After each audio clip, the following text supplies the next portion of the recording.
হরে কৃষ্ণ শুধু ভক্ত সজ্জন।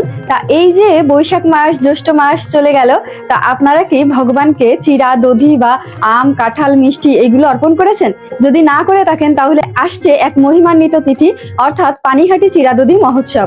তা আমরা অনেকে এই বিষয়টা নিয়ে জানি, আবার অনেকেই জানি না। তা আজকে আমি সেই লীলাটাই বর্ণনা করব যে কেন আমরা এই বিশেষ দিনে ভগবানকে চিরা দধি কর্পূর দিয়ে কলা দিয়ে মেখে ভগবানকে অর্পণ করতে হয়, এবং কিভাবে সেটা আমরা অর্পণ করব বা ওই দিন কি কি আমাদের করা উচিত। তো প্রথমেই বলি যে সেই মহিমান্বিত তিথিটা হচ্ছে আগামী 9 জুন, অর্থাৎ রোজ সোমবার। তো সেই দিন হচ্ছে অবশ্যই আমাদের ভগবানকে প্রথমেই সকালে এইগুলো নিবেদন করা উচিত। তো সেখানে অবশ্যই চিরা রাখতে হবে, দধি রাখতে হবে।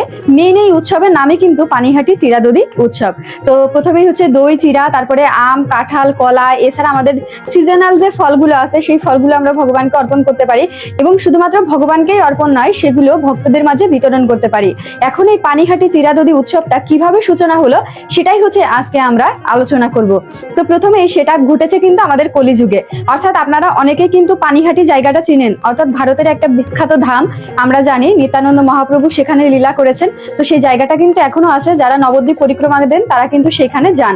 তো সেই পানিহাটি চিরা দধি উৎসবে সেই পানিহাটিতে বিশেষ করে পালন করা হয়, কিন্তু এছাড়াও আমরা ভক্তরা গৃহে এবং মন্দিরে সেই উৎসবটা পালন করি। ইভেন আমাদের স্বামীবাগ ইস্কন মন্দির ছাড়াও আমাদের যতগুলো ইস্কন মন্দির আছে সব জায়গায় কিন্তু সকালবেলা এই অনুষ্ঠানটা বিশেষ করে পালন করা হয়। তো আমি লীলাটা সংক্ষিপ্ত আকারে আপনাদেরকে বর্ণনা করছি, কারণ রথযাত্রার আগে কিন্তু অনেকগুলো বড় বড় গুরুত্বপূর্ণ দিন আমাদের পড়বে। তার ভিতরে প্রথমেই আছে হচ্ছে এই যে পানিহাটি চিরা দধি উৎসব, তারপরে হচ্ছে জগন্নাথ দেবের স্নান যাত্রা 11 জুন, এই বিষয় নিয়ে আলাদা একটা ভিডিও আসবে। তারপরে আসবে হচ্ছে আমাদের গুন্ডিচা মার্জন, তারপরে হচ্ছে রথযাত্রা। তো আমরা এক এক করে প্রত্যেকটা বিষয় নিয়ে ভিডিও দিব। তো প্রথমেই বলি, এটা হচ্ছে কলিযুগেরই ঘটনা, শ্রীকৃষ্ণ চৈতন্য মহাপ্রভুর সময়ের। তো মহাপ্রভু যখন এই সংসারের মায়া ত্যাগ করে তিনি সন্ন্যাসে চলে যাচ্ছিলেন নিত্যানন্দ মহাপ্রভুকে ছেড়ে, তো নিত্যানন্দ প্রভু তখন মহাপ্রভুকে ছাড়তে চাইছিলেন না। তো যখন তিনি রাস্তা দেখিয়ে মহাপ্রভুকে নিয়ে যাচ্ছিলেন, তো নিয়ে যেতে যেতে তিনি রাস্তা ভুলিয়ে ভালিয়ে মহাপ্রভুকে আবার অদ্বৈত আচার্যের বাড়িতে নিয়ে এসে উঠিয়েছিলেন। তো এই যে অদ্বৈত আচার্যের বাড়িতে যখন নিয়ে এসে উঠিয়েছেন, তখন মহাপ্রভুর সম্পর্কে জানতে পারেন রঘুনাথ দাস গোস্বামী। অর্থাৎ আমরা জানি স্বর গোস্বামীর একজন হচ্ছেন রঘুনাথ দাস গোস্বামী। তিনি ছিলেন সেই আমলে একজন রাজা, অর্থাৎ বলতে পারেন মানে পুরো রাজ্য ছিল তার বাবার অধীনে, তার পুত্র ছিল। তো সেই রঘুনাথ দাস গোস্বামী ছিল পিতামাতার একমাত্র সন্তান। তো কিন্তু তার সবসময় না কিরকম একটা উদাসীন মনোভাব ছিল। অর্থাৎ তিনি এই যে এত টাকা পয়সা, সেই সময়ে তাদের ইনকাম ছিল 20,000 লক্ষ স্বর্ণ মুদ্রা। তার মানে বুঝতে পারছেন সেটা এখনকার সময়ের কত টাকা। তো সেখান থেকে গিয়ে তিনি কোন লেভেলে চলে গিয়েছিলেন ভক্তির, এবং সবকিছু ত্যাগ করে কি কি করেছিলেন। তো মহাপ্রভুর প্রতি তার যে ভালোবাসাটা তৈরি হয়, এবং তিনি মহাপ্রভু যখনই শুনেছেন যে অদ্বৈত আচার্যের বাড়িতে এসেছেন, তখনই তিনি সেখানে দর্শন করতে চলে গিয়েছেন। এবং যখন থেকে তিনি মহাপ্রভুকে দর্শন করেছেন, তখন থেকে সংসারের প্রতি তার সমস্ত মায়া একদম পুরোপুরি রূপে চলে গিয়েছে।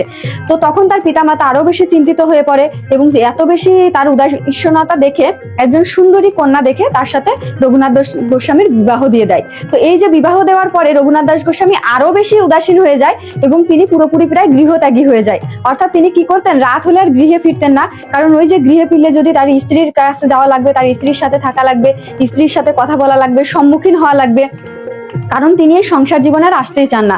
অর্থাৎ তিনি সবসময় চাইতেন যে তিনি মহাপ্রভুর সঙ্গ পেতে চান, এবং মহাপ্রভুর মতোই তিনি ভগবানকে লাভ করতে চান, কিন্তু তিনি কখনোই এই সংসারের মায়ে আবদ্ধ হতে চান না। এদিকে তার পিতামাতাও কিন্তু মানে ভক্ত ছিলেন, অর্থাৎ তারা যে অভক্ত ছিল তা না, কিন্তু কিছুতেই তার পিতামাতা এটা মেনে নিতে পারছিল না যে তার সন্তান সন্ন্যাস হয়ে যাক, বা গৃহ ত্যাগ করে চলে যাক, বা এই যে রাজ্য শাসন, এত টাকা পয়সা, এই সবকিছু ফেলে চলে যাক। ঠিক যেরকম ভাবে আমাদের কলিযুগের পিতামাতারাও কিন্তু খুব কম পিতামাতা আছে যারা তার সন্তান ভক্তি জীবনে আসতে গেলে এক কথায় রাজি হয়। ইভেন আমার বাবা মাও এক কথায় রাজি হয়নি। অর্থাৎ আমাদের এই সমাজে খুব কম পিতামাতা আছে যাদের বাবা মা এক কথায় রাজি হয়। তাই যারা আপনারা এই যে বলেন যে পিতামাতা রাজি হচ্ছে না, মাতাজি কি করব, কিভাবে ভক্তি জীবনে আসবো, তাদের বলবো রাজি কখনোই হবে না, কিন্তু আপনাকেই শুরু করতে হবে। যখন আপনি শুরু করবেন তখন পিতামাতা আপনাকে সাপোর্ট দিবে, ঠিক আছে? দেখবেন এক পর্যায়ে গিয়ে তারা মেনে নিয়েছে। তো সেম অ্যাজ ভাবে রঘুনাথ দাস গোস্বামী একদিন গৃহ ত্যাগ করে চলে গিয়েছেন। তো স্বপ্নে মহাপ্রভু তখন এসে তখন তাকে বলছে কি যে ভণ্ড সাধু হয়ে থাকার চেয়ে গৃহে গিয়ে গৃহস্থ জীবন পালন করো, সেটা আরো অনেক ভালো। অর্থাৎ এখানে মহাপ্রভু অনেক বড় একটা শিক্ষা দিয়েছে। আমাদের সমাজে এরকম কিছু ব্যক্তিরা আছে যারা হচ্ছে সাধু সেজে ঘুরে বেড়ায়। অর্থাৎ দেখবেন যে তারা এমন একটা ভাব দেখায় তাদের সংসারের প্রতি মায়া নেই, নারীর প্রতি তাদের কোনো ইচ্ছা নেই, তারপরে বিবাহ করবে না, তারপরে টাকা পয়সার প্রতি লোভ নেই, কিন্তু বাস্তবে তাদের প্রত্যেকটা জিনিসের প্রতি লোভ আছে। অথচ তারা সমাজের চোখে এমন ভাবে ভেগ ধরে ঘুরে বেড়ায় যে তাদের এই কোনো কিছুর প্রতি লোভ নেই। যদিও রঘুনাথ দাস গোস্বামীর ভিতরে এগুলো ছিল না, তারপরেও মহাপ্রভু তাকে তিরস্কার করেছে, করে বলেছে যে এরকম ভেগ ধরে এইভাবে ঘুরে না বেরিয়ে বাড়িতে গিয়ে গৃহস্থ জীবন পালন করো। তখন রঘুনাথ দাস গোস্বামী মনে অনেক কষ্ট পায়, পেয়ে তিনি গৃহে ফিরে আসেন। গৃহে ফিরে আসার পরেও তিনি তার স্ত্রীকে না সময় দিতে পারতেন, না ভালোবাসতে পারতেন, মানে কোনোভাবেই তিনি কোনো প্রকার মানে শান্তি পাচ্ছেন না। এদিকে মহাপ্রভুও সন্ন্যাসে চলে গিয়েছেন। এখন শুধুমাত্র ওই পানিহাটিতে অবস্থান করছেন নিত্যানন্দ প্রভু। তো হঠাৎ করে তখন এই খবরটা পেয়েছে রঘুনাথ দাস গোস্বামী যে পানিহাটির ওইখানে নিত্যানন্দ প্রভু রয়েছেন। তখন তার মনের ভিতরে একটা কথা জেগেছে যে যার সবসময় সঙ্গে থাকতো মহাপ্রভু, সে যখন আসে আমি যদি তার কাছে যাই তাহলে আমার এই অশান্তি জীবন থেকে আমি হয়তোবা মুক্তি পেতে পারবো। তো তখন রঘুনাথ দাস গোস্বামীর পিতা তাকে একটা নৌকা ভাড়া করে সৈন্য টৈন্য দিয়ে, মানে প্রহরী দিয়ে, আরো অনেক ধন সম্পদ টাকা পয়সা দিয়ে নিত্যানন্দ প্রভুর কাছে পানিহাটিতে নৌকা যোগে পাঠিয়েছে। তো যখন পানিহাটিতে গিয়েছে, যাওয়ার পরে দেখে নিত্যানন্দ প্রভু হচ্ছে অনেক ভক্ত নিয়ে তারা নদীর পাড়ে ওই পানিহাটির ওইখানে বসে তারা মানে ভগবত কথা এবং আলোচনা এগুলো করছে। তো যখনই রঘুনাথ দাস গোস্বামী নৌকা ওই ঘাটে গিয়ে পৌঁছেছে, তখনই নিত্যানন্দ প্রভু দূর থেকে বলছে, কিরে চোরা তুই এখানে, মানে তাকে চোর বলে সম্বোধন করেছে।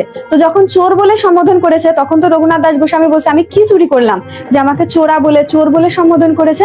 তখন সে কিন্তু বুঝতে পারছে না যে কেন তাকে চোর বলে সম্বোধন করা হচ্ছে।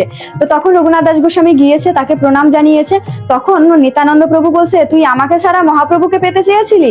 অর্থাৎ আমরা কিন্তু অনেকেই জানি যে নিতাই যদি কৃপা না করে তাহলে গৌরাঙ্গ মহাপ্রভু কখনোই আমাদেরকে কৃপা করবেন না। অর্থাৎ নিতাই যদি কৃপা করে তাহলেই আমাদের মহাপ্রভু কৃপা করবে। অর্থাৎ নিত্যানন্দ প্রভুর কৃপা পেলে গৌরাঙ্গ মহাপ্রভুর কৃপা পাওয়া সম্ভব। তো তখন বলছে, তুই আমাকে ডাকিসনি, ডেকেছিস মহাপ্রভুকে কি করে পাবি তুই? তখন রঘুনাথ দাস গোস্বামী তার ভুল বুঝতে পারে এবং তখন ক্ষমা চাই।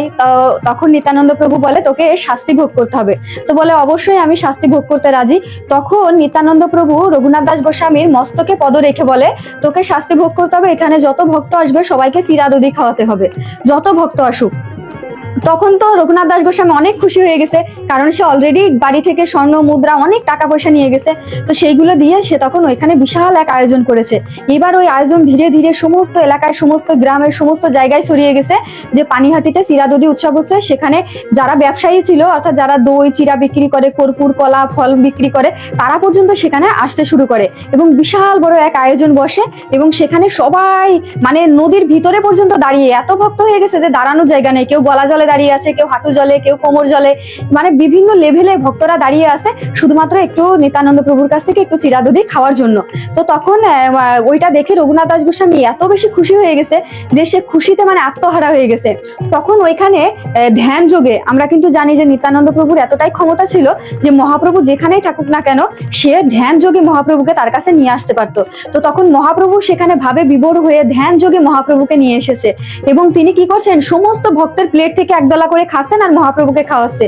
তো সাধারণ যারা ভক্ত তারা তো দেখতে পাচ্ছে না যে নিত্যানন্দ প্রভু নিজে খাচ্ছে, আবার কাকে যেন খাওয়াচ্ছে, কাকে খাওয়াচ্ছে। কিন্তু যারা ওই যে মহাপ্রভুকে ভালোবাসে, যারা মহাপ্রভুকে ওই যে ধ্যান যোগে দেখতে পারে, তারা দেখতে পাচ্ছে যে নিত্যানন্দ প্রভু নিজে এক গ্রাস খাচ্ছেন, মহাপ্রভুকে এক গ্রাস খাওয়াচ্ছে। রঘুনাথ দাস গোস্বামীও দেখতে পাচ্ছে যে মহাপ্রভু স্বয়ং সেখানে উপস্থিত হয়েছে।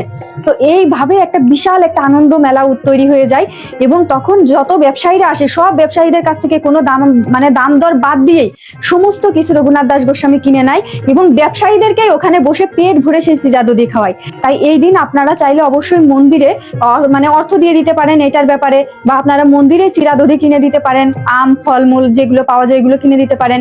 পাশাপাশি হচ্ছে আপনি বাড়িতে এটার আয়োজন করতে পারেন এবং আপনার আশেপাশে যে বিশেষ করে বাচ্চারা বা যারা আছে মানুষ, শুধু যে ভক্তি জীবনে যারা আছেন তারা এটা পালন করবেন তা না, আপনারা গৃহে যারা ভক্ত মানে যারাই আছেন প্রত্যেকে এটা পালন করতে পারবেন। তো অবশ্যই 9 জুন সেই দিন এবং এই দিন যদি আমরা এইভাবে এই দিনটাকে উদযাপন করি তাহলে মহাপ্রভু অত্যন্ত খুশি হন, নিত্যানন্দ প্রভু অত্যন্ত খুশি হন, এবং আমরা যে চিরা দুধিটা খাই সেটা তাহলে ওইটা আমরা একদম সরাসরি মহাপ্রভুর প্রসাদ হিসেবে ওই দিন গ্রহণ করতে পারি। যদিও আমরা প্রতিদিনই ভোগ দিই, কিন্তু ওই দিন মহাপ্রভু অত্যন্ত খুশি হয় এবং প্রত্যেক ভক্তের গৃহে গিয়ে সেই চিরা দুধি গ্রহণ করে। তো অবশ্যই আপনারা এই দিন বিশেষ করে ভগবানের এই সেবা পূজাটা দিবেন, আর ভিডিওটা অবশ্যই শেয়ার করবেন, কারণ আজ যে আর মাত্র একদিন আছে, অর্থাৎ 9 তারিখে এই প্রোগ্রামটা। তো সবাই ভালো থাকবেন, সুস্থ থাকবেন। হরে কৃষ্ণ।